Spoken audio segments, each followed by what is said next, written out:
Hello दोस्तों, स्वागत है आप सभी का आधार स्टडी में। दोस्तों, जैसा कि आप सबको पता है कि रीट मेंस का सिलेबस जारी हो चुका है।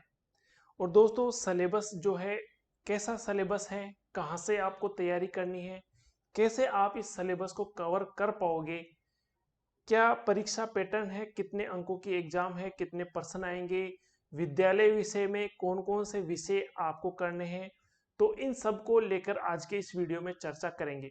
तो दोस्तों, जैसा कि आप देख रहे हो, ये सिलेबस अभी जारी हुआ है कर्मचारी चयन बोर्ड के द्वारा। दोस्तों, इसमें आप देख रहे होंगे कि ये परीक्षा जो है वो 300 अंकों की ये परीक्षा होने वाली है और एक ही उसके लिए प्रश्न पत्र होगा। ऐसा नहीं है कि दो पारियों में, तीन पारियों में ये एग्जाम होगी, एक प्रश्न पत्र होगा इसका। और उस प्रश्न पत्र की जो टाइम है वो 2.5 घंटे है, यानी कि 150 मिनट उसके लिए टाइम है। और प्रश्न भी कितने, 150 प्रश्न आपसे पूछे जाएंगे। और इसमें साफ लिखा है कि 1/3 आपके गलत उत्तर के लिए नेगेटिव मार्किंग है। तो ये चीज आपको पता होनी चाहिए। 300 अंकों की एग्जाम है, 2.5 घंटे की एग्जाम है और 150 इसमें प्रश्न पूछे जाएंगे। अब देखते हैं आपके सिलेबस में क्या क्या दिया हुआ है। तो हम बात कर रहे हैं रीट लेवल 2 कक्षा 6 से 8 के लिए। दोस्तों, इसमें राजस्थान जीके काफी इंपोर्टेंट पार्ट है राजस्थान जीके का, और काफी विस्तृत सिलेबस है राजस्थान जीके का। राजस्थान जीके से ऐसा कोई भी पॉइंट नहीं छोड़ा है जो नहीं पूछा जाएगा। इसमें राजस्थान का सामान्य अध्ययन जो शब्द आ गया, ये मान के चलिए कि पूरा राजस्थान जीके आपको तैयार करना होगा। तो राजस्थान जीके कितने अंक का है? 80 अंक का राजस्थान जीके है। उसमें क्या है, राजस्थान का भौगोलिक, ऐतिहासिक, सांस्कृतिक ज्ञान और राजस्थानी भाषा। तो इसमें दे रखा है भूगोल है, इतिहास, कला और संस्कृति है, राजस्थानी भाषा है, राजस्थान का सामान्य ज्ञान है। तो पहले स्टार्ट करते हैं राजस्थान जीके से, राजस्थान का सामान्य ज्ञान। तो सबसे पहले है राजस्थान का भूगोल। राजस्थान के भूगोल आपको कहाँ से तैयार करना है और क्या इस सिलेबस में दे रखा है। तो दोस्तों, सबसे पहले तो इसमें भौगोलिक स्वरूप, राजस्थान का भौगोलिक स्वरूप है, मानसून तंत्र है, जलवायु है, अपवाह तंत्र, इसमें नदियां भी आ गई, झीलें, नदी, बांध, एनीकट, जल संरक्षण की विधि एवं तकनीक, कैसे जल को संरक्षण किया जाता है राजस्थान में। इसके अलावा राजस्थान का भौगोलिक स्वरूप, इसमें जो थार का रेगिस्तान है, अरावली है, हाड़ौती प्रदेश है या पूर्वी मैदान है, ये सब यहाँ से पूछे जाएंगे। जलवायु में कैसी राजस्थान की जलवायु है, कोपेन का वर्गीकरण, थॉर्नबेट का वर्गीकरण, ये सब पूछा जाएगा। और नदी, झील, बांध, ये सब यहाँ से पूछे जाएंगे। इसके अलावा राजस्थान की वन संपदा, जो राजस्थान की फॉरेस्ट रिपोर्ट है जो नवीनतम जारी हुई है, वहां से प्रश्न पूछे जाएंगे। इसके अलावा वन्य जीव जंतु, वन्य जीव संरक्षण एवं अभ्यारण्य, ये भी फॉरेस्ट रिपोर्ट से प्रश्न पूछे जाएंगे। कौन कौन से राजस्थान के वन्य जीव हैं, संकटग्रस्त है, कौन से अभ्यारण्य में कौन से वन्य जीव मिलते हैं। इसके अलावा जो राजस्थान के शुभंकर है, वो प्रश्न भी यहाँ से पूछे जा सकते हैं। मृदा और मृदा का संरक्षण, तो जो राजस्थान की मिट्टियां हैं, किस भौगोलिक क्षेत्र में किस प्रकार की मिट्टी पाई जाती है और उन मिट्टियों में कौन सी फसलें पैदा होती है, ऐसे प्रश्न यहाँ से पूछे जा सकते हैं। और फसल भी है, तो फसल और मिट्टी दोनों को कोरिलेट करके प्रश्न पूछा जा सकता है। एक तरफ आपको मिट्टियां देंगे और उनमें होने वाली जो प्रमुख फसलें वो आपसे यहाँ पर पूछी जा सकती है। इसके अलावा जनसंख्या है, जनसंख्या घनत्व, साक्षरता और लिंगानुपात, तो ये 2011 की जो जनसंख्या है वहां से ये प्रश्न पूछे जाएंगे। इसके अलावा राजस्थान में जनजाति और जनजाति क्षेत्र, तो राजस्थान में जो जनजातियां कौन कौन सी निवास करती है, क्या उनकी संस्कृति है और कहाँ कहाँ वो निवास कर रही है, उनका क्षेत्र कहाँ है, कौन कौन सी राजस्थान में जनजातियां रहती है, ये सभी प्रश्न यहाँ से पूछे जा सकते हैं। धात्विक खनिज, तो राजस्थान के कौन कौन से खनिज हैं, किस प्रदेश में मिलते हैं, कितना उत्पादन होता है, कितनी उनसे इनकम होती है, और किन खनिजों में राजस्थान का प्रथम स्थान है, द्वितीय स्थान है, ये सब यहाँ से प्रश्न पूछे जा सकते हैं। राजस्थान में ऊर्जा संसाधन है, परंपरागत और गैर परंपरागत ऊर्जा संसाधन है, तो कौन कौन से ऊर्जा संसाधन है जो प्राकृतिक रूप से प्राप्त होते हैं और कौन से ऊर्जा संसाधन है जो प्राकृतिक रूप से प्राप्त होने के अलावा जो गैर परंपरागत है जो कभी नष्ट नहीं हो सकते, और जिनसे जो कौन से नष्ट होने वाले हैं, तो परंपरागत और गैर परंपरागत ये ऊर्जा संसाधन पूछे जाएंगे। इसके अलावा पर्यटन स्थल कौन कौन से राजस्थान में पर्यटन स्थल है, चूंकि पर्यटन को उद्योग का दर्जा भी दिया गया है, अभी इस संबंध में भी एक नोटिफिकेशन और आया था, तो आपको ये भी ध्यान में रखना है कि पर्यटन से प्रश्न पूछे जाएंगे। इसके अलावा यातायात के साधन, तो राजस्थान में जो हाईवे हैं, नेशनल हाईवे हैं, स्टेट हाईवे हैं, और राजस्थान में कौन कौन से यातायात के साधन हैं, ये प्रश्न यहाँ से पूछे जाएंगे। इसके अलावा है इतिहास एवं संस्कृति, तो राजस्थान की प्राचीन सभ्यताएं और सभ्यताओं में स्पेशली दे रखा है कि कालीबंगा, आहड़, गणेश्वर, बालाथल, बेराट इत्यादि, ये सभी प्राचीन जो सभ्यताएं हैं, इन सभ्यताओं से कौन कौन सी वस्तुएं प्राप्त हुई है, किसने खनन वहां पर किया है, किस सन में खनन किया है, ऐसे प्रश्न यहाँ से पूछे जा सकते हैं। राजस्थान की महत्वपूर्ण ऐतिहासिक घटनाएं, प्रमुख राजवंश, उनकी प्रशासनिक व राजस्व व्यवस्था इत्यादि। तो राजस्थान की जो ऐतिहासिक घटनाएं हैं और जो राजवंश है और उनकी प्रशासनिक और राजस्व व्यवस्था, तो राजस्थान की ऐतिहासिक घटनाओं में जो युद्ध हैं और युद्ध के अलावा जो राजवंश राजस्थान में हुए हैं, उन्होंने कैसे अपना राजवंश चलाया, क्या उनकी प्रशासनिक व्यवस्था थी, कैसे वो राजस्व प्राप्त करते थे, ये प्रश्न यहाँ से पूछे जाएंगे। इसके अलावा स्थापत्य कला, जिसमें किले हैं, स्मारक है, बावड़ियां हैं, हवेली है इत्यादि, ये पूछे जाएंगे कि राजस्थान की जो स्थापत्य कला है, कौन सा किला कहाँ पर बना हुआ है, कौन सी बावड़ी कहाँ है, किले के आसपास कौन सी नदियां हैं, किस पठार पर बना हुआ है, किस श्रेणी में कौन सा दुर्ग आता है, कौन सी बावड़ी किसके द्वारा निर्मित है, तो ये सब प्रश्न पूछे जाएंगे। हवेलियों में भी कौन सी हवेली कहाँ स्थित है, किसके द्वारा बनवाई गई है और कब बनी थी, तो ऐसे प्रश्न यहाँ से पूछे जाएंगे। इसके अलावा मेले, त्योहार, लोक कला, संगीत, लोक नाट्य और लोक नृत्य, तो ये जनजातियों से संबंधित भी, और राजस्थान में कहाँ कहाँ मेले भरते हैं, कौन कौन से त्योहार मनाए जाते हैं, लोक संगीत क्या है, राजस्थान का लोक नाट्य क्या है, ये सभी प्रश्न पूछे जाएंगे। और दोस्तों ये सिलेबस कहाँ से कवर होगा, इसके बारे में भी बात करेंगे। तो कवर करने के लिए, तो जैसे आप सबको पता है कि राजस्थान अध्ययन की जो किताबें आती है, जो राजस्थान बोर्ड की किताबें हैं, वो काफ़ी इम्पोर्टेंट रहेगी इस सिलेबस को कवर करने के लिए। इसके अलावा जो मार्केट में काफ़ी गाइड्स चलती है, उन गाइड में भी कौन सी गाइड सबसे बेस्ट रहेगी या कौन सी कोचिंग के नोट्स सबसे बेस्ट रहेंगे, इसके बारे में भी हम बात करेंगे। राजस्थान की सांस्कृतिक परंपरा एवं विरासत है, धार्मिक आंदोलन है, प्रमुख संत और लोक देवता है, कौन कौन से संत है, और राजस्थान में जो धार्मिक आंदोलन हुआ है वो किस प्रकार हुआ है। इसके अलावा महत्वपूर्ण ऐतिहासिक स्थल, राजस्थान के ऐसे स्थान जो इतिहास में अपना महत्वपूर्ण स्थान रखते हैं, प्रमुख व्यक्तित्व, ऐसे व्यक्तित्व जो इतिहास उनको आज भी याद रखे हुए, वस्त्र एवं आभूषण, चित्रकला, हस्तशिल्प, तो ये जो हस्तशिल्प है, इसमें जो करंट से रिलेट जो पर्सन है वो भी पूछे जा सकते हैं कि कौन कौन से जीआई टैग वर्तमान में दिए गए हैं, कितने जीआई टैग हस्तकला से संबंधित है, कौन से जीआई टैग नेचुरल रिसोर्स से संबंधित है, ऐसे प्रश्न पूछे जा सकते हैं। इसके अलावा 1857 की क्रांति में राजस्थान का योगदान है, राजस्थान में जनजाति एवं किसान आंदोलन है, प्रजामंडल एवं राजस्थान का एकीकरण है। तो ये जो पार्ट है ये राजस्थान की जो मॉडर्न हिस्ट्री है वहां से पूछे जाएंगे। इसके अलावा राजस्थानी जो भाषा है वो एक नया टॉपिक इस बार देखने को मिला है सिलेबस में, उसमें राजस्थान की क्षेत्रीय बोलियां हैं, प्रमुख राजस्थानी कृति है कि किस राइटर जो राजस्थानी लेखक हैं उनके द्वारा कौन कौन सी रचनाएं की गई है, इसमें वर्तमान की भी आ सकती है और जो काफी समय पहले जो राजा महाराजाओं के समय ऐतिहासिक काल में जो रचनाएं हुई है वो भी यहाँ से पूछी जा सकती है। प्रमुख राजस्थानी साहित्यकार, कवियों जो साहित्यकार हैं, पौराणिक हो चाहे आधुनिक हो, उनसे संबंधित प्रश्न पूछे जा सकते हैं। इसके अलावा संत साहित्य, जो राजस्थान के लोक देवता हैं, जो संत हैं, उनके द्वारा भी साहित्य रचा गया है, तो उनसे संबंधित भी प्रश्न पूछे जाएंगे।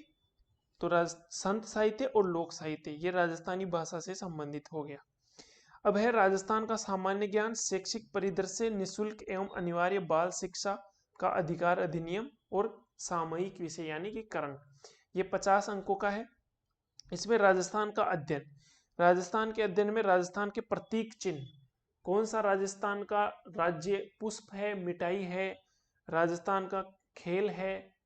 तो ऐसे प्रश्न यहाँ से पूछे जा सकते हैं। राजस्थान में राज्य सरकार की फ्लैगशिप योजनाएं, फ्लैगशिप योजना यानी कि जो प्रमुख योजनाएं हैं राजस्थान सरकार की, जिनको लेकर राजस्थान सरकार आगे बढ़ती है, जो जो योजनाएं काफी लोक प्रचलित है, जिन योजनाओं के ऊपर काफी बजट निवेश किया गया है, तो उन उन योजनाओं को बोलते हैं फ्लैगशिप योजनाएं। तो जो प्रमुख योजनाएं हैं, वो प्रमुख योजनाएं कहाँ से कवर करनी है आपको, ये इस बारे में भी हम बात करेंगे और कौन कौन सी योजनाएं हैं। राजस्थान के प्रमुख अनुसंधान केंद्र, प्रमुख अनुसंधान केंद्र जहां पर रिसर्च हो रही है, चाहे वो एग्रीकल्चर से संबंधित हो, चाहे मिट्टियों से संबंधित हो, चाहे एजुकेशन हो, चाहे खनिज से संबंधित हो, तो जो या कृषि से संबंधित भी प्रमुख अनुसंधान केंद्र, आपने बजट में भी देखा होगा काफी सारे अनुसंधान केंद्र स्थापित किए गए हैं। तो अनुसंधान केंद्र यहाँ से डेफिनेट क्वेश्चन पूछे जाने की संभावना है।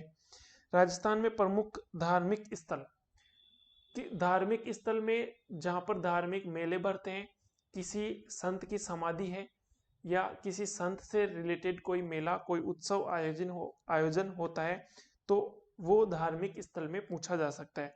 राजस्थान के प्रमुख खिलाड़ी, ये पहली बार कोई टॉपिक है जो देखने को मिला है एग्जाम में, राजस्थान के प्रमुख खिलाड़ी। तो प्रमुख खिलाड़ी में ये वर्तमान से लेकर जब से खेल प्रारंभ हुए हैं राजस्थान में, कोई सा भी खिलाड़ी आपसे पूछ सकते हैं, करंट से भी पूछ सकते हैं, पुराना भी पूछ सकते हैं। राजस्थान में प्रसिद्ध नगर स्थल इत्यादि, तो ये नगर और स्थल जो है ये तो अपन ने पिछले ज्योग्राफी में भी जो सिलेबस है उसमें भी ये पॉइंट दिया हुआ है। प्रमुख उद्योग, ये पॉइंट भी पीछे भी दिया हुआ है। राजनीतिक और प्रशासनिक व्यवस्था, तो राजस्थान की जो राजनीतिक प्रशासनिक व्यवस्था है, यानी कि राजस्थान की जो पॉलिटी है, वो यहाँ पर आपको पूछी जा सकती है। इसके अलावा जन कल्याणकारी योजनाएं, तो जन कल्याणकारी योजना जो फ्लैगशिप योजना है उनमें ये बात कवर हो जाएगी, जन कल्याणकारी योजनाएं। इसके अलावा शैक्षिक परिदृश्य में है शिक्षण अधिगम के नवाचार, यानी कि राजस्थान में जो शिक्षण अधिगम है, जो कोरोना के समय बच्चों को किस प्रकार पढ़ाया गया है, जो नवीन टेक्नोलॉजी के आधार पर किस प्रकार बच्चों को घर बैठे शिक्षा दी जा रही है, या उनका जो नामांकन है, उनका जो रिकॉर्ड है, जैसे डाइस हो गया, साला दर्पण हो गया, तो कैसे कैसे शिक्षा में नवाचार किए गए हैं, वो यहाँ से पूछे जा सकते हैं। सीखने के लिए, अधिगम के लिए जो सिलेबस में भी जो चेंजेज हुए हैं राजस्थान में, वो भी यहाँ से प्रश्न पूछे जा सकते हैं। इसके अलावा राजस्थान में केंद्र एवं राजस्थान सरकार की विद्यार्थी कल्याणकारी योजनाएं एवं पुरस्कार, तो विद्यार्थियों को कौन कौन से पुरस्कार मिलते हैं कक्षा में प्रथम स्थान आने पर, जैसे गार्गी पुरस्कार है, लैपटॉप है, साइकिल है। इसके अलावा जो राजस्थान में अब पुनः दूध जो पहले मिलता था, कोरोना के समय बंद हो गया था, अब वापस उसको चालू कर रहे हैं, तो कक्षा 6 से 1 से 5, 6 से 8 कितना ml दूध बच्चों को दिया जाएगा, इस बार लिक्विड फॉर्म में दिया जाएगा या पाउडर फॉर्म में दिया जाएगा, ये भी बात देखने की होगी जब ये योजना वापस से चालू होगी। तो ये चीजें आपको राजस्थान में विद्यार्थियों से संबंधित और शिक्षा से संबंधित कौन सी योजनाएं चल रही हैं। इसके अलावा विद्यालय प्रबंध समिति, जो फर्स्ट ग्रेड में जो सिलेबस है वो काफी बड़ा है, लेकिन यहाँ पर काफी छोटा सिलेबस दिया हुआ है, तो जो स्टूडेंट फर्स्ट ग्रेड की तैयारी कर रहे हैं उनके लिए काफी हेल्पफुल रहेगा ये। राष्ट्रीय शिक्षा नीति 2020, यानी कि नई जो शिक्षा नीति है उससे संबंधित राजस्थान के परिप्रेक्ष्य में क्या प्रश्न है वो पूछे जाएंगे। इसके अलावा निःशुल्क एवं अनिवार्य बाल शिक्षा अधिकार अधिनियम RTE 2009, आपने शिक्षा मनोविज्ञान के जो रीट की एग्जाम दी है उसमें काफी अच्छे से इस सिलेबस को कवर किया होगा। इसमें इस बार जो है वो राजस्थान का निःशुल्क अनिवार्य बाल शिक्षा अधिकार अधिनियम 2011, इससे संबंधित भी प्रश्न पूछे जाएंगे। चूंकि रीट में आपने देखा होगा कि जो राष्ट्रीय स्तर पर जो RTE है उसी से संबंधित प्रश्न पूछे जाते हैं, लेकिन राजस्थान में और हर राज्य में कुछ उसमें संशोधन करके उसको लागू किया गया है, तो यहाँ पर राजस्थान में किस प्रकार उसको लागू किया गया है वो प्रश्न यहाँ से पूछे जाएंगे। राजस्थान के मान्यता प्राप्त निजी विद्यालयों में निःशुल्क प्रवेश की क्या प्रक्रिया है, कैसे प्रवेश मिलता है, कितनी प्रतिशत सीटों पर प्रवेश मिलता है। जैसे 25% पर मिलता है, पहले आंगनबाड़ी से मिलता था, अब कक्षा 1 से मिलता है। कितनी आयु के बालकों को मिलता है, तो वो संबंधित इन सब बातों से संबंधित प्रश्न यहाँ पर पूछे जा सकते हैं। इसके अलावा सामयिक विषय जो करंट विषय है, उसमें राजस्थान के समसामयिकी घटनाएं, करंट में राजस्थान में कौन कौन सी घटनाएं हो रही है, राजस्थान की अभिनव विकास योजना एवं क्रियान्विति, कौन कौन सी योजनाएं सरकार चला रही है। तो आप देख रहे होंगे यहाँ पर भी योजनाएं 3 जगह राजस्थान की योजनाओं से संबंधित जिक्र इस सिलेबस में हुआ है। तो योजनाओं से काफी प्रश्न पूछे जाएंगे, यानी हर जगह से अगर 2-2 प्रश्न भी पूछे जाए तो 6 प्रश्न तो योजनाओं से हो गए। अन्य सामयिक विषय, इसमें कोई भी आपके करंट से रिलेटेड प्रश्न पूछ सकते हैं। अब सामयिक विषय इसको कवर करने के लिए करंट में जो खेल हो रहे हैं राजस्थान में और खिलाड़ी, इन दोनों को कोरिलेट करके प्रश्न यहाँ से पूछे जा सकते हैं। इसके अलावा विद्यालय विषय का ज्ञान 120 अंकों का आपका विद्यालय विषय होगा, यानी कि आप अगर हिंदी से एग्जाम दे रहे हैं तो आपकी हिंदी का ये सिलेबस आएगा। आप एसएसटी से एग्जाम दे रहे हैं तो एसएसटी के लिए उसका सिलेबस ये अलग एसएसटी का सिलेबस है। अगर आप साइंस मैथ से एग्जाम दे रहे हैं तो ये गणित विज्ञान का अलग से सिलेबस है। और अगर आप इंग्लिश सब्जेक्ट से एग्जाम दे रहे हैं तो ये इंग्लिश का सिलेबस है। तो आप अगर हिंदी से एग्जाम दे रहे हैं तो ये हिंदी का सिलेबस है, इसमें आप देख सकते हो। अब मैं ज़्यादा डिटेल में बात नहीं करूँगा क्योंकि अब यहाँ पर सब्जेक्ट के वाइज विद्यार्थियों का डिवाइडेशन अलग अलग हो गया है। इतने जो अपन ने जो चर्चा की है, वो जो सिलेबस था वो सभी विद्यार्थियों के लिए कॉमन था, लेकिन अब ये विषय वाइज सिलेबस जो है वो अलग अलग हो चुका है। तो जो हिंदी से स्टूडेंट एग्जाम देंगे उनके लिए ये सिलेबस है, उसमें हिंदी वर्णमाला है, संज्ञा सर्वनाम है, उत्पत्ति, वचन, लिंग, काल, कारक, विकारी शब्द का रूपांतरण है, शब्द प्रकार है, संधि समास है, शब्द शुद्धि है, वाक्य विचार है, विराम चिन्ह है, लोकोक्ति, मुहावरे हैं, शब्द शक्ति है, गद्यांश से संबंधित प्रश्न है, पारिभाषिक शब्दावली है।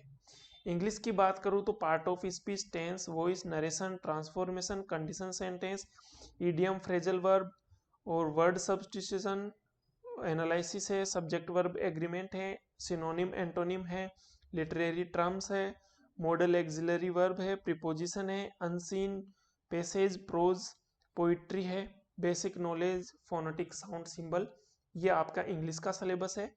गणित और विज्ञान में गणित से संबंधित दशमलव, प्रसार, परिमेय, अपरिमेय संख्याएं, वर्गमूल, घनमूल, बहुपद, दो चरों वाले रैखिक समीकरण, प्रतिशत, लाभानी, सरल ब्याज, चक्रवर्ती ब्याज, अनुपात, समानुपात, वर्दी एवं हास, रेखा कोण, समतल आकृति, त्रिभुज है, समतलीय आकृति, उसमें त्रिभुज, आयत, समांतर चतुर्भुज, समलंब चतुर्भुज, ठोस आकृतियां हैं, सांख्यिकी है, प्रायिकता है। ये विज्ञान का सिलेबस है, तो ये आप देख सकते हो। ये विज्ञान में परमाणु, अणु, मोल संकल्पना, रासायनिक सूत्र, परमाणु की संरचना, तत्व यौगिक मिश्रण, भौतिक रासायनिक परिवर्तन, तो ये काफी सिलेबस है, ये आप देख सकते हो। इसमें कोई ज्यादा डिटेल में जाने की जरूरत नहीं है, आप इसको पढ़ सकते हो। जैसा रीट की जो एग्जाम हुई थी उसमें जो सिलेबस था लगभग मुझे वैसा ही लग रहा है, उसमें कोई ज्यादा परिवर्तन नहीं लग रहा। तो आपने जो रीट की तैयारी की है वो आपके यहाँ पर काम आने वाली है। सामाजिक अध्ययन की मैं बात करूँ तो यहाँ पर भी जो आपने एसएसटी वालों ने जो तैयारी की है उसी के अकॉर्डिंग ये सिलेबस है। तो इसमें ज़्यादा कोई बड़ा सिलेबस नहीं है, हालांकि जो रीट एसएसटी का जो सिलेबस था वो काफ़ी बड़ा था, लेकिन ये सिलेबस जो है वो 120 अंकों का ज़्यादा बड़ा सिलेबस नहीं है, छोटा सिलेबस लग रहा है। तो ये सिलेबस अब इसको कवर कहाँ से करना है, तो दोस्तों सबसे पहली बात तो आपको राजस्थान अध्ययन की जो किताबें हैं वो आपको अच्छे से अध्ययन करनी है। जो राजस्थान बोर्ड की किताबें हैं कक्षा 6 से 8 तक या 11-12 तक, 9th, 9, 10, 11, 12, तो ये सभी किताबें आपको कवर करनी है। इसके अलावा आपको एनसीईआरटी भी कवर करनी होगी, क्योंकि अब राजस्थान में एनसीईआरटी ही की किताबें ही चल रही है, तो आपको एनसीईआरटी भी कवर करनी होगी। इसमें आपकी जो ये गणित और विज्ञान वालों के लिए तो एनसीईआरटी, बिल्कुल आपको एनसीईआरटी ही कवर करनी है। इसके अलावा सामाजिक अध्ययन, ये जो विद्यालय विषय हैं, ये अब वर्तमान में जो किताबें चल रही है राजस्थान की स्कूलों में एनसीईआरटी की किताबें चल रही है। तो आपने रीट की जो एग्जाम हुई थी पात्रता परीक्षा, उसमें भी देखा होगा कि पूरा जो पेपर है वो एनसीईआरटी से पेपर लिया है। तो ये जो मेंस की एग्जाम है ये भी एनसीईआरटी से ली जाएगी। इसके अलावा दोस्तों, आप अगर यहाँ पर कोई ऐसा टॉपिक है जो आपको इन राजस्थान की स्कूलों में चलने वाली किताबों से नहीं कवर होता है, तो आप कोई भी एक गाइड लाइए जो आपको अच्छे से समझ में आ रही है। हालांकि ये जो सिलेबस है, इस सिलेबस को लेकर गाइड जो अब सिलेबस जारी हुआ है, तो मार्केट में गाइड अब आएगी, अभी आई नहीं है। अब ये सिलेबस को देखकर छपेगी। तो क्या करते हैं, जल्दबाजी में कैसे भी उनके पास कैसा भी मैटर हो उसको छाप के निकाल देते हैं। तो आपको अभी जल्दबाजी नहीं करनी है, आप थोड़ा वेट करें, अभी राजस्थान बोर्ड की किताबों से ही कवर करें, और काफी थोड़ा समय निकल जाने के बाद मार्केट में कोई अच्छी गाइड आए तो वो आप परचेज कर सकते हैं। इसके अलावा आप किसी भी कोचिंग के नोट्स आपको मिले या आपका कोई फ्रेंड है तो वहां से भी आप सिलेबस कवर कर सकते हैं। तो राजस्थान बोर्ड की किताबें और एनसीईआरटी की किताबें ये आपको जरूर अच्छे से कवर करनी है। इसके अलावा गाइड भी आपको पूरे अच्छे से देखनी है और कोचिंग के नोट्स भी आपको अच्छे से देखने हैं। आपने अगर कोई ऑनलाइन कोर्स ले रखा है तो आप स्वयं भी नोट्स बना सकते हैं। तो ऐसे ये पूरा सिलेबस कवर होगा। और इस बार ध्यान रखना है कि नेगेटिव मार्किंग भी एग्जाम में है। तो ये सब बातों को ध्यान में रखकर आपको एग्जाम देनी है। तो ये एसएसटी का सिलेबस है। इसके अलावा है टीचिंग मेथड। तो शिक्षण रीति विज्ञान, ये टीचिंग मेथड जो है ये हमने कवर कब किए हैं, ये जब हम रीट पात्रता परीक्षा की एग्जाम दी है तो उसमें ये टीचिंग मेथड जो है वो कवर किए हैं। तो वहां से ये काफी फायदा मिलेगा। उसमें ज्यादा कुछ नहीं है, केवल वही है जो हमने रीट पात्रता परीक्षा में पढ़े हैं। शिक्षण विधियां है, भाषा कौशल है, इसमें लिखना बोलना पढ़ना सुनना, भाषाई कौशल का विकास कैसे होता है, हिंदी भाषा शिक्षण उपागम, हिंदी शिक्षण में चुनौतियां, हिंदी शिक्षण अधिगम सहायक सामग्री उनका उपयोग, हिंदी शिक्षण मूल्यांकन विधियां, निदानात्मक उपचारात्मक शिक्षण। अभी ये जो हिंदी है ये कौन से स्टूडेंट से पूछी जाएगी, जो साइंस मैथ से एग्जाम देगा उसके तो ये आएंगे नहीं, ये आएंगे जो हिंदी से एग्जाम दे रहा है उसके ये हिंदी की शिक्षण विधियां पूछी जाएंगी।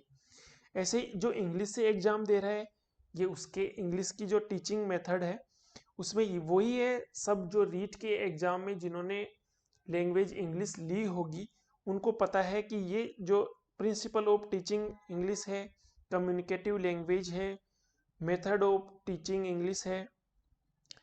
तो ये जो रोल ऑफ होम लैंग्वेज है, method of evaluation remedial teaching, ये आपने अगर लैंग्वेज सेकंड या लैंग्वेज फर्स्ट कोई भी ली है, हालांकि ये जो पूरा सिलेबस ये जो लिया है टॉपिक ये लैंग्वेज सेकंड से लिया है, तो किसी के अगर जो लैंग्वेज इंग्लिश से दे रहे हैं तो उनके लिए ये काफ़ी आपको ज़्यादा तैयारी करने की आवश्यकता नहीं रहेगी। जो गणित विज्ञान है उनके लिए ये टीचिंग मेथड है, और जो साइंस जो एसएसटी सामाजिक अध्ययन से देंगे उनके लिए ये टीचिंग मेथड है। तो आपको ये सिलेबस देख के ऐसे टेंशन में नहीं आना है कि हिंदी के भी पढ़ने हैं, इंग्लिश के भी पढ़ने हैं, गणित विज्ञान के भी पढ़ने हैं या सामाजिक अध्ययन के भी पढ़ने हैं। आपका जो स्ट्रीम है, आपका जो सब्जेक्ट आप चूज करोगे वो आपको पढ़ने हैं। अब कब चूज करोगे, तो ये जब इसकी विज्ञप्ति जारी होगी, अभी पात्रता परीक्षा हुई है, इसका रिजल्ट आएगा, उसके बाद कर्मचारी चयन बोर्ड इसकी विज्ञप्ति जारी करेगा, और उसमें जो आपने सब्जेक्ट ले रखे हैं स्नातक में वो सब्जेक्ट से आप फॉर्म भर पाओगे। तो जैसे किसी के हिंदी सब्जेक्ट है ग्रेजुएशन में, बीएड में चाहे किसी भी सब्जेक्ट से किया हो कोई आवश्यकता नहीं है, तो हिंदी सब्जेक्ट हो स्नातक में और हिंदी सब्जेक्ट हो रीट पात्रता परीक्षा में, तो आप हिंदी से दे सकते हो। ऐसे ही कोई विद्यार्थी इंग्लिश से देना चाहता है तो इंग्लिश में इंग्लिश हो स्नातक में और एक लैंग्वेज रीट पात्रता परीक्षा में हो इंग्लिश। तो इस प्रकार आप कोई भी भाषा उर्दू है, पंजाबी है, सिंधी है, तो पात्रता परीक्षा में भी होनी चाहिए और यहाँ पर भी होनी चाहिए, तो आप ये सब्जेक्ट से एग्जाम दे पाओगे। अब काफी सारे स्टूडेंट हैं जो पहले एसएसटी से भी अप्लाई करते थे, लैंग्वेज से भी अप्लाई करते थे, तो शायद ये सिस्टम अब बंद होने वाला है। तो आपको जो एसएसटी वाला स्टूडेंट है वो केवल एसएसटी से ही अप्लाई करे। जो जिनके हिंदी है और एसएस भी है उनके लिए चॉइस है, वो चाहे तो आप हिंदी से एग्जाम दो, चाहे आप एसएस से एग्जाम दो, आप कहीं से भी एग्जाम दे सकते हो। ऐसे ही कोई भी आपने अगर कोई भी भाषा हो, चाहे हिंदी हो, पंजाबी हो, इंग्लिश हो, तो आपने अगर सामाजिक अध्ययन भी पढ़ा है बीए में, तो आप भाषा से और सामाजिक अध्ययन से दोनों से एग्जाम दे सकते हो। तो ये आपके मन में इससे संबंधित अगर और भी कोई डाउट रहता है तो मैं एक अलग से इसके लिए वीडियो बनाऊंगा, जिसमें ये बात मैं आपको अच्छे से समझाऊंगा कि किस प्रकार जब ये विज्ञप्ति आएगी तो आपको कौन सी स्ट्रीम किस प्रकार कौन एलिजिबल रहेगा। इसके अलावा शिक्षा मनोविज्ञान जो है 20 अंकों का है। इसमें ये वही शिक्षा मनोविज्ञान है जो आपने रीट पात्रता परीक्षा में पढ़ा है, तो ये बताने की आवश्यकता नहीं है, ये सब आपको पता है। ये पूरा ऐसा का ऐसा सिलेबस रीट पात्रता परीक्षा से उठाया है, इसमें कोई भी बदलाव कहीं पर भी नहीं किया गया है। इसके अलावा सूचना तकनीकी 10 अंकों की आपके सूचना तकनीकी से संबंधित प्रश्न पूछे जाएंगे। इसमें सूचना प्रौद्योगिकी आधार है, सूचना प्रौद्योगिकी उपकरण टूल्स है, सूचना प्रौद्योगिकी अनुप्रयोग है, सूचना प्रौद्योगिकी के सामाजिक प्रभाव है। तो ये नए टॉपिक है, नए सिलेबस में नए जुड़े हैं। अभी तक ये कहाँ से कवर होंगे, तो ये कवर करने के लिए आपको एनसीईआरटी का ही सहारा लेना पड़ेगा, क्योंकि एनसीईआरटी में सूचना तकनीकी काफी अच्छे से पॉइंट दिया हुआ है। एनसीईआरटी की किताब है, उसमें ये सूचना प्रौद्योगिकी के टॉपिक्स दिए हुए हैं, तो वहां से ये आपको कवर करने होंगे। तो ये आपका सिलेबस था। आई होप आपको वीडियो अच्छा लगा होगा, अच्छे से पूरी बात समझ में आई होगी। वीडियो अच्छा लगे तो लाइक जरूर कीजिए, अपने दोस्तों में भी शेयर कीजिए। इसके अलावा आपके मन में कोई डाउट है, कोई शंका है, कोई बात आपको पूछनी है, तो आप कमेंट कर सकते हैं। मैं नेक्स्ट वीडियो जब बनाऊंगा तो आपके जो भी डाउट्स हैं वो सभी डाउट्स लेकर उनका समाधान करने की कोशिश करूंगा। तो ठीक है दोस्तों, मिलते हैं किसी नेक्स्ट वीडियो में, तब तक के लिए धन्यवाद।